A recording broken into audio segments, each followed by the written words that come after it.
Hello everyone, मी प्रियंका सकपाळ तुमचं सर्वांचं आपल्या चॅनलमध्ये खूप खूप स्वागत करते आहे. आज आपण जाणून घेणार आहोत मेष राशीसाठी म्हणजे एरिस साठी काय आहे साईंचा संदेश.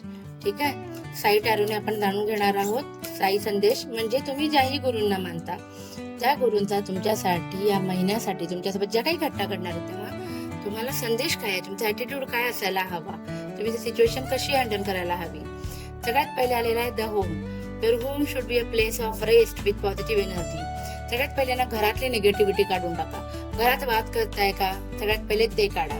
डिक्लटरिंग करा, म्हणजे घरात बिन वापरातल्या काही गोष्टी असतील तर त्या काढा. कारण ना तुम्हाला जे अडचणी येते त्याच्या मागे कारण आहे एखादी निगेटिव्हिटी जी दूर कुठे नाही किंवा तुमच्यात नाही, तुमच्या घरात आहे.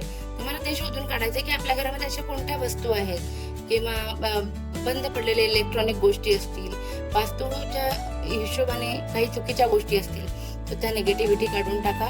घर पॉझिटिव्हिटीने भरा, तुमचं आयुष्य आनंदाने भरून जाईल. Mind power. Your mind has tremendous power. Surrender it to बाबा and let him direct it. कसं असतं, आपल्या माइंडमध्ये खूप जास्त पॉवर असते. सबकॉन्शियस माइंडमध्ये तुम्ही जे रिपीट करता ते घडतं, बरोबर.